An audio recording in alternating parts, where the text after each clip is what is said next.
प्यारे बच्चों, आपका दिन मंगलमय हो। अगर आप नए हैं तो इस चैनल को सब्सक्राइब कर लें। चैनल का नाम है VVBBC चैनल। आज हम करेंगे कविता के बहाने कविता की व्याख्या। एक पहरे की व्याख्या कर ली थी, आज हम करेंगे दूसरा। और ये जो कविता है लिखी है कुंवर नारायण ने। किसने लिखी है? कुंवर नारायण ने। कविता एक खिलना है फूलों के बहाने, कविता का खिलना भला फूल क्या जाने। बाहर भीतर इस घर उस घर, बिना मुरझाए महकने के माने फूल क्या जाने। कवि कहता है कि कविता एक खिलना है, कविता भी क्या है? खिलती है, फूलों को देखकर खिलती है। जैसे फूल खिलते हैं वैसे ही जो है कविता भी खिलती है। कविता फूलों को देखकर खिलती है और पुष्पित भी होती है, यानी कि आगे बढ़ती है, फलती है, फूलती है। फूलों के समान कविता में भी नए नए रंग भर जाते हैं।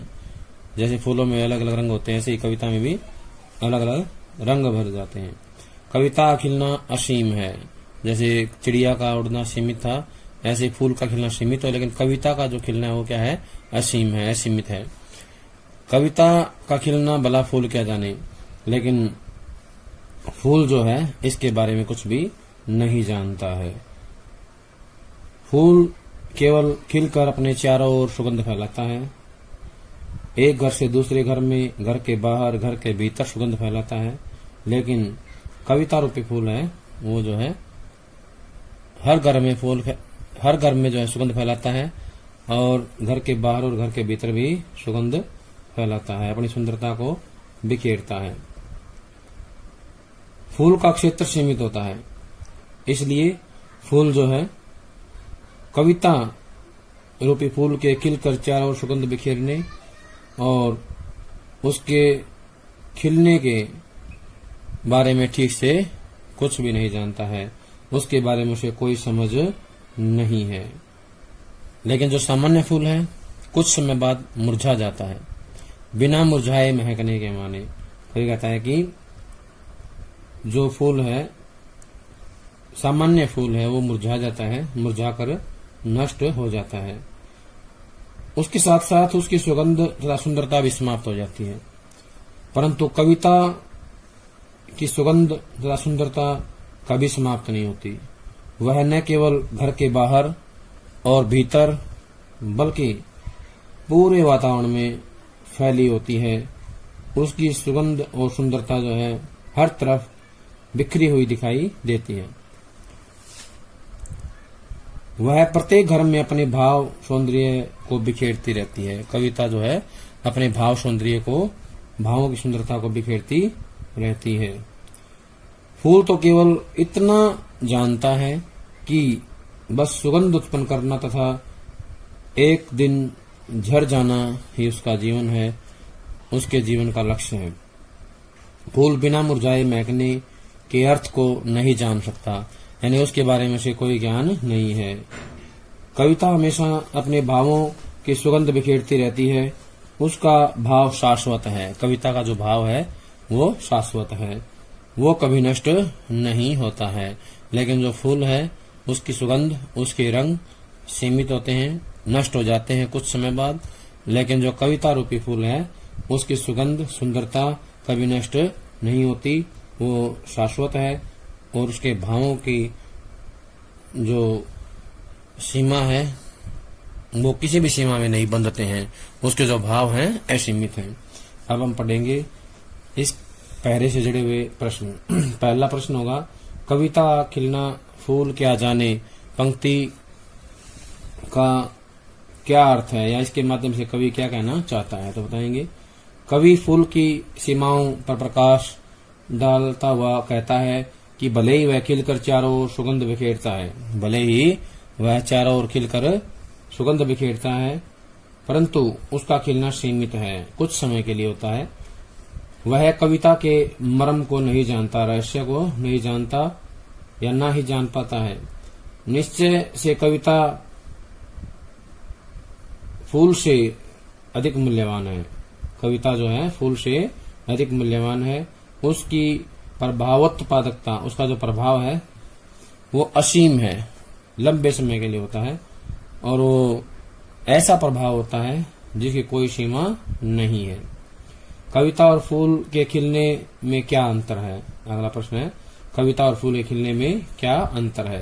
तो इसका उत्तर आएगा, फूल खिलकर एक सीमित क्षेत्र में अपनी सुगंध और सुंदरता बिखेरता है, एक सीमित क्षेत्र में बिखेरता है, लेकिन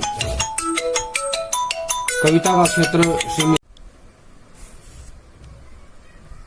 फूल खिलकर एक सीमित क्षेत्र में अपनी सुगंध तथा सुंदरता को बिखेरता है, परंतु कविता का क्षेत्र असीमित है।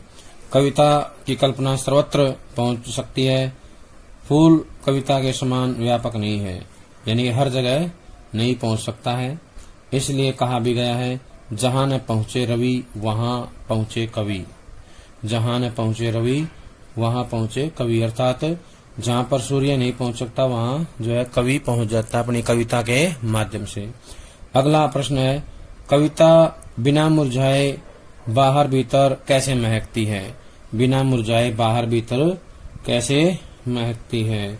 तो बताना है, कविता एक ऐसा फूल है, कविता एक ऐसा फूल है जो बिना मुरझाए हमेशा अपनी महक को बिखेरता रहता है। बिना मुरझाए यानी मुरझाए बिना अपनी महक बिखेरता रहता है। कविता बाह्य प्रकृति और आंतरिक प्रकृति दोनों का वर्णन करने में समर्थ है। भीतर और बाहर की जो प्रकृति है उसको बताने में समर्थ है, योग्य है। वह अनंत काल तक अपनी सुगंध को बिखेरती रहती है। अनंत होता है जिसकी कोई सीमा नहीं है। कविता का प्रभाव अनंत तथा असीम है, अनंत और असीम है, जिसका कोई अंत नहीं है, उसको बोलते हैं अनंत। अगला प्रश्न है, कविता के जो पद्य है इसका भाव स्पष्ट कीजिए। कविता के पद्य का भाव स्पष्ट कीजिए। तो बताना है, इस पद्यांश द्वारा कवि कविता और फूल की तुलना करते हुए कहता है कि फूल एक सीमित दायरे में अपनी सुगंध तथा सुंदरता को बिखेरता है, कुछ समय के बाद शीघ्र ही वह नष्ट हो जाता है, परंतु कविता मानव मन के बाहर और भीतर दोनों लोकों को सुगंधित करती है। इसलिए फूल की शक्ति ससीम है, परंतु कविता की शक्ति असीम है। फूल की शक्ति क्या होती है? ससीम यानी सीमित, और कविता की क्या होती है? असीमित होती है। अब अगला प्रश्न है, कविता क्या है? कविता क्या है? तो बताना है, कविता फूलों के बहाने एक खिलना है। कविता क्या है? फूलों के बहाने खिलना है। फूल क्या नहीं जानता? तो बताना है, फूल जो है कविता रूपी फूल के खिलने के बारे में नहीं जानता। क्या नहीं जानता? फूल कविता रूपी फूल के खिलने के बारे में नहीं जानता। वह बाहर भीतर इस घर उस घर में प्रवेश तथा बिना मुरझाए महकना नहीं जानता। घर के बाहर भीतर में घर के बाहर भीतर इस घर उस घर में प्रवेश तथा बिना मुरझाए महकना नहीं जानता। अगला प्रश्न है, काव्य सौंदर्य से जुड़ा हुआ। इसका काव्य सौंदर्य क्या है? जो पद्यांश हमने पढ़ा है तो बताएंगे। मुक्त छंद का प्रयोग किया गया है, प्रसाद गुण विद्यमान है, अनुप्रास व प्रश्न अलंकारों का प्रयोग किया गया है, प्रसाद गुण विद्यमान है, लाक्षणिकता का भाव देखने को मिलता है, शांत रस है, प्रश्न शैली ने नाटकीयता की सृष्टि की है। प्रश्न शैली ने नाटकीयता की सृष्टि की है। और इसके बाद बताएंगे खड़ी बोली का प्रयोग किया गया। क्या किया गया है? खड़ी बोली का प्रयोग इसमें किया गया है। अगला काव्यांश करेंगे। कविता एक खेल है, बच्चों के बहाने बाहर भीतर यह घर वह घर सब घर एक कर देने के माने बच्चा ही जाने। कविता एक खेल है, जैसे बच्चा खेलता है ठीक वैसे जो है कविता भी खेल है। किसका? शब्दों का। कविता क्या है? शब्दों का एक खेल होता है। बाहर भीतर यह घर वह घर, यानी ये मन के अंदर मन के बाहर, घर एक घर से दूसरे घर में, सब घर एक कर देने के माने सभी घरों को समान बना देने का मतलब जो है बच्चा ही जाने, बच्चा जानता है। इसकी व्याख्या देखें। कवि कहता है कि बच्चों की क्रीड़ाएं अर्थात खेल, बच्चों के जो खेल हैं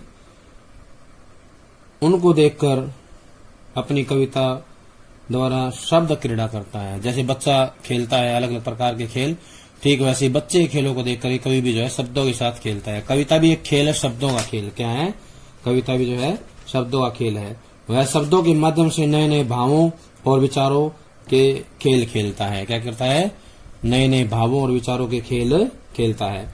जिस प्रकार बच्चे कभी घर में खेलते हैं, कभी घर के बाहर खेलते हैं और अपने पराये का भेदभाव नहीं करते हैं, अपना पराया नहीं जानते हैं, उसी प्रकार कवि भी कविता के द्वारा सभी के भावों का वर्णन करता है।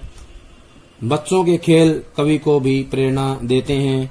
खेल खेल में बच्चे एक दूसरे को अपना बना लेते हैं। क्या कर लेते हैं? एक दूसरे को अपना बना लेते हैं और वे एक दूसरे से जुड़ जाते हैं। कवि भी बच्चों के समान बाहर और भीतर के मनोभावों का वर्णन करता है। मन में जो विचार आते हैं और जो बाहर देखता है उन सब का वर्णन करता है। वह समान भाव से सभी लोगों की सूक्ष्म भावनाओं का चित्रण करता है। सूक्ष्म भावनाएं होती हैं उनको भी उजागर करने का प्रयास करता है। कहने का आशय है कि जिस प्रकार बच्चे एक दूसरे को जोड़ते हैं उसी प्रकार कवि भी अपनी कविता के द्वारा जोड़ने का प्रयास करता है। जिस प्रकार बच्चा ही अपने खेलों के बारे में जानता है, ठीक वैसे कवि भी अपने भावों के बारे में जानता है। उसे कब, कहाँ, किस प्रकार के भाव को व्यक्त करना है, बताना है, तो इन सब के बारे में कवि जानता है। ठीक वैसे ही बच्चा अपने खेलों के बारे में जानता है। अब हम करेंगे प्रश्न यहाँ से जुड़े हुए। पहला प्रश्न यही है कि कवि ने कविता को खेल क्यों कहा है, तो बताना है। बच्चे मनोरंजन और आत्माभिव्यक्ति के लिए आपस में खेलते हैं, मिलजुल के खेलते हैं एक दूसरे के साथ। खेलों के पीछे उनका कोई गंभीर उद्देश्य नहीं होता है, परंतु क्रीड़ाएं बच्चों को आनंदानुभूति प्रदान करती हैं, आनंद का अनुभव कराती हैं। इसी प्रकार कविता की रचना करना भी एक खेल है, कविता लिखना भी खेल है। कविता के द्वारा कवि न केवल श्रोताओं का मनोरंजन करता है बल्कि उन्हें आनंद भी प्रदान करता है, आनंद की अनुभूति भी कराता है। अगला प्रश्न है, बच्चे खेल खेल में कौन सा महत्वपूर्ण कार्य करते हैं, तो बताना है। बच्चे खेल खेल में अपने पराये के भेदभाव को भुला देते हैं, अपने पराये के भेदभाव को भुला देते हैं। खेल द्वारा उनमें आत्मीयता की भावना उत्पन्न होती है। बच्चे खेलों के माध्यम से एक दूसरे से जुड़ जाते हैं। क्या करते हैं? एक दूसरे से जुड़ जाते हैं। बच्चों के खेलने तथा कविता रचने में क्या समानता है, तो बताना है। बच्चों के खेलने तथा कविता रचने में सबसे बड़ी समानता यह है कि दोनों ही आनंदानुभूति प्रदान करती हैं। क्या करती हैं? आनंदानुभूति प्रदान करते हैं। दोनों ही समाज को जोड़ने का काम करते हैं, तोड़ने का नहीं। दूसरा, दोनों से ही मनोरंजन होता है। क्या होता है? दोनों से ही मनोरंजन होता है। बच्चों के खेल से और कविता से, दोनों से मनोरंजन होता है। इस पद्यांश से हमें क्या संदेश मिलता है, तो बताना है। इस पद्यांश से हमें ये संदेश मिलता है कि बच्चों के समान कविता भी क्या है, हमें आपस में जोड़ती है। क्या करती है? कविता हमें आपस में जोड़ती है। कविता अपने पराये के भेदभाव को भूलकर सबकी अनुभूतियों को व्यक्त करती है, सबकी अनुभूतियों को व्यक्त करती है। कविता का क्षेत्र बड़ा ही विस्तृत व व्यापक है, विस्तृत व व्यापक होता है। इसका प्रभाव भी शाश्वत एवं अनंत होता है। शाश्वत माने लंबे समय तक बना रहने वाला, जो कभी समाप्त नहीं होता है। अनंत होता है जिसका कोई अंत नहीं है, अनंत जिसका कोई अंत नहीं है। अगला प्रश्न है, कविता क्या है, तो बताना है। कवि ने कविता की रचनात्मक व्यापकता को प्रकट किया है। क्या किया है? कविता की रचनात्मक व्यापकता को प्रकट किया है, जो किसी भी सीमा में बंद कर नहीं रहती। क्या रहती? किसी भी सीमा में बंद कर नहीं रहती है। कविता क्या है? अगला प्रश्न है, कविता क्या है, तो बताना है। कविता एक खेल है। कविता क्या है? कविता एक खेल है। जैसे बच्चों के खेल होते हैं अलग अलग, वैसे भी कविता भी खेल है। सभी गुणों को एक समान करने के बहाने कौन जानता है? सभी गुणों को एक समान करने के बहाने क्या है? बच्चा जानता है। कौन जानता है? बच्चा। बच्चे को पता होता है कि सब गुणों को कैसे एक करते हैं, यानी कि अपने खेलों द्वारा एक बच्चा कर लेता है। इस काव्यांश में कवि क्या कविता का नाम बताएं, तो कवि का नाम होगा हमारा कुंवर नारायण, कविता का नाम होगा कविता के बहाने, कविता के बहाने। अगला प्रश्न है गद्यांश नहीं काव्यांश, उपयुक्त काव्यांश का काव्य सौंदर्य स्पष्ट कीजिए, उपयुक्त काव्यांश का काव्य सौंदर्य प्रकट कीजिए। तो बताना है इस कविता में रचनात्मक व्यापकता को प्रकट किया गया है। क्या किया गया है? कविता की रचनात्मक व्यापकता को प्रकट किया गया है, जो किसी भी सीमा में बंद कर नहीं रहती। खड़ी बोली का प्रयोग किया गया है, प्रसाद गुण विद्यमान है, लक्षणा शब्द शक्ति ने कवि के कथन को गहनता प्रदान की है, प्रतीकात्मकता विद्यमान है, अनुप्रास अलंकार का प्रयोग किया गया है, मुक्त छंद का प्रयोग किया गया है और शांत रस विद्यमान है। ये इसका जो है काव्य सौंदर्य है। तो इसको सभी याद कर लेंगे। प्यारे बच्चों, जब तक अगली वीडियो आती है अगली कविता की, उससे पहले इसको पक्का याद कर लें। सभी का बहुत बहुत धन्यवाद।